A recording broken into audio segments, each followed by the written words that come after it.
Hey guys, and welcome to my very first YouTube video! So now starring Chris is the camera person. Guys, ang dami ng mga tours sa bahay namin, Skypod, but my favorite part of the Skypod is when it's at night. So let me welcome you one more time dito sa bahay namin at night.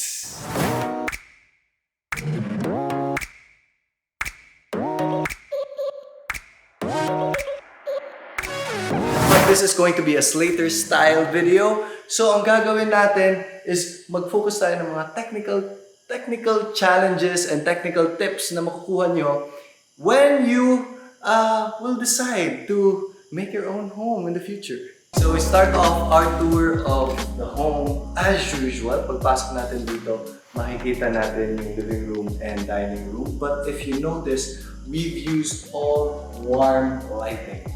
Ang warm lighting ay ginagamit natin to feel as cozy as possible. And if you look up, you will notice that you don't see any lights at all facing directly.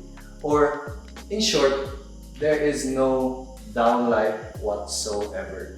So how we achieve this is having uplighting.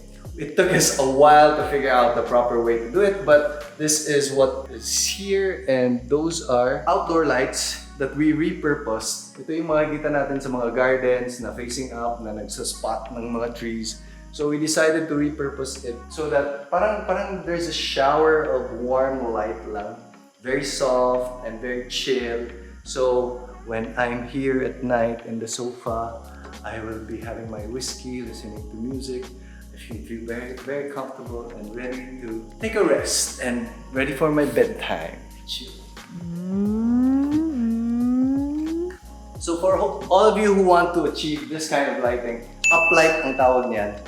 We experimented with a lot of types of lighting. We did wall washers, we did LED strips, but nag-come out siya na this would be most effective kasi malakas yung tapon niya. It throws the light and very bright. If you were to face that directly, sobrang nakakasilaw siya. So with this, it's a magandang compromise. So it took us a while na paulit-ulit kaming bumabalik dito sa Skypod when it was under construction for us to get the lighting right. So at night, we'd come here, bring along our electrician, our architect, and we'll check up on it again and again until we got it right. Yan yung story ng lighting na to. Which I feel like sobrang ganda, di ba? So guys, if you noticed, hindi namin nilinis yung bahay. This is what a typical day in the Skypod looks like. Chris is sitting here, tapos ito yung mga breastfeeding stuff niya. We have a cart sana here when she's breastfeeding. So we have kalat pa all over the place. And since, sabi ko nga, this vlog would be Slater style, so chill lang tayo. Kunwari, we're just close friends hanging out. When our close friends come over, hindi namin nililinis ng ganun level yung bahay. So, this is what you would typically see. And now we're in the dining area, so we're getting ready to have dinner. Pinaspone lang namin ng konti because the wifey is helping me shoot this video for you guys. Best wifey! And again, I don't know if it reflects clearly on camera, but it's all warm lighting. So I suggest sa mga bahay, whenever it's a rest area or it's not a serious work area, you use warm lighting. Sobrang cozy, sobrang chill yung atmosphere. It's just really good to like, parang jazz music yung theme and feel. Makes it look a lot classier too. Agree ba, wifey? Yes, good Tingnan mo job. yung camera. Yes. Yes. All of our lights here in the Skypod are LED lights. Even this one is a lamp by a chandelier by Kenneth Cobulpue. Has been featured a lot of times. But yung mga lights niya is still LED. Now LED will save you a lot of energy, about 75% or if not more, and it will last a lot longer. So even though mas mahal siya ng konti on your first purchase, you don't have to replace it as much and you save on electricity pa. So yeah, that's my suggestion as we move into the kitchen. So Sobrang kalat ng kitchen. What a weird like transition there, Hubs. Sige na, beginner YouTuber. So the lighting here is white. Wait. Turn on ko yung warm light na. There. That's the yellow light. Pag gusto namin classy, this is what we use. When we're hanging out with our When we're friends. hanging out with friends, or magpapa-impress kami. So ito yung ginagamit namin. But on a day-to-day basis, When Chris is cooking, yes.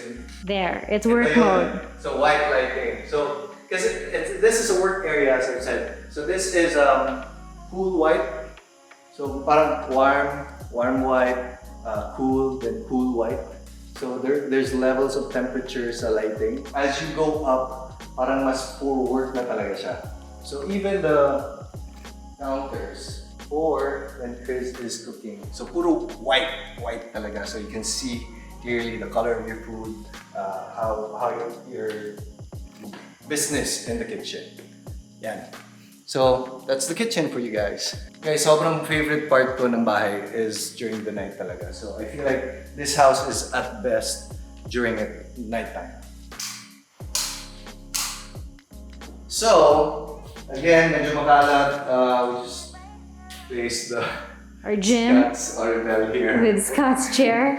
So when we're working out, maganda kasi it's warm light. We don't need to be detailed, it's warm light.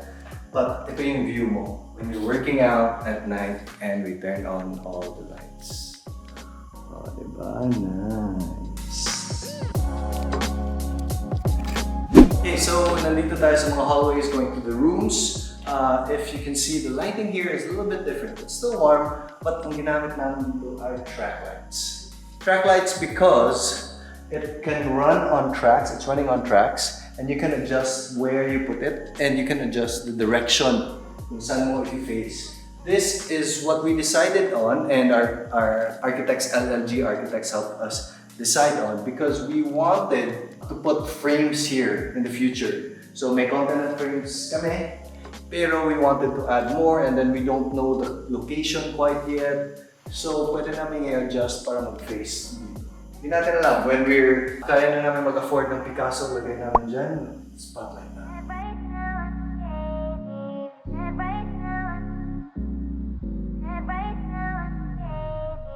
And now, we enter the master's bedroom. What is with that dance? What? Yan yung transition. Explain to me. Transition.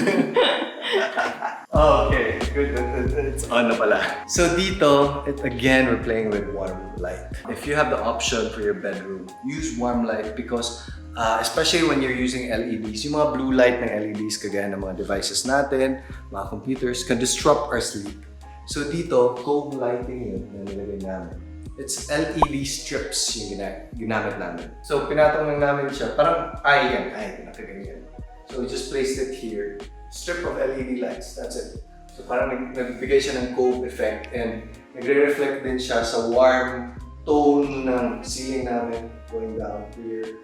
So it's a very restful place when you have a massage or when you're reading a book before you go to sleep. Sobrang ganda niya to just chill out. But we also incorporated, because we thought about the future, na may mga bata dito maglalaro, pag si Scott malaki na, medyo dito siya magtatambay. So we added white lighting here. So dito, may direct lighting tayo.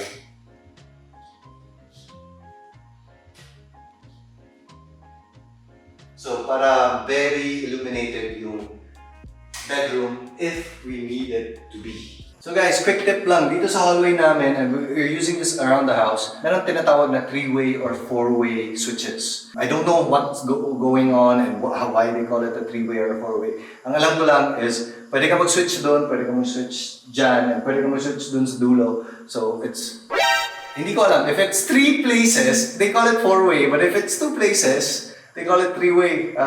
Sa mga electrical engineers, please explain down the comments below. May pa down the comments na! Basically, it's 2 switches that control the same lighting, right? Yes, so you can turn off the lights from here, or you can turn off the lights Sige, dagan jud. from here.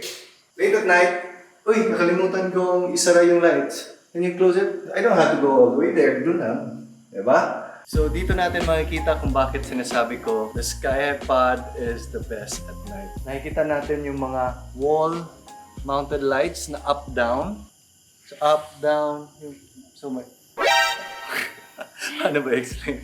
Meron kasing down lang, meron kasing up lang. So up light, down light, ito up-down. So this is it. Yan. And ang maganda dyan is it illuminates the bottom of it. Pero nagre-reflect din siya from the ceiling, so it helps give light pa rin. Nagsha-shower pa rin siya ng light all throughout the space. Cool.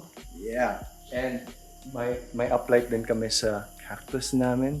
Guys, itong cactus namin, if you notice earlier videos namin, hanggang dito lang siya. And like, It was a baby and now it's a lady. dito mas klaro yung sinasabi natin up-down light. So, nag-highlight siya ng this area and that area there. And parang hina-highlight na din niya yung steel columns natin. Which I feel like was a good taste on the architect's part. So, sa garden namin, ang dami ding mga uplights na nilalagay. These are just solar lights na makikita natin sa mga hardware stores. We decided to do solar because we didn't want to deal with a lot of underground wires na nasa garden, and yeah, libre din yung kuryente for solar. So these are just solar lights, pati ito, these little ones are solar lights. Very cheap. I think 2,000 for all of those. Fairly cheap siya. So ito yung nagbibigay ng ambiance sa garden namin at night, and we lit up the garden with a direct light. That floodlight. So floodlight is yung very bright, very yung nakakasilaw talaga when you look at it directly, but at least it illuminates the whole area. So ito talaga yung favorite angle ko of the house. Look at that house. Ang ganda. Grabe. Ang galing-galing ko. Wow. Someone's proud of himself. Hindi naman talaga. Guys, this has been, I get a lot of credit from this house, but it's been a partnership with our architect, LLG Architects, and we're doing a project together. Abangan, tingnan natin, baka lilipat kami ng bahay. What? They've done a good job with the house. They did the lightings as well. My part was just the execution. But this is my favorite angle of the house. Ito talaga yung iconic. When I'm swimming at night, dito ako nakaupo. Just looking at this. I'm in a Chris actually. Ito yung favorite din niya. Sunset is there at the back also. So, ang ganda. Thank you for joining us in this mini house tour. Hope yung mga technical stuff na kinikwento ko sa inyo would help you with your future project as well. If you like this video, hit the thumbs up button. Ring the notification bell and subscribe to my channel, guys. Yes. This is the first video ever. So Show him support. some love. Ciao! Bang!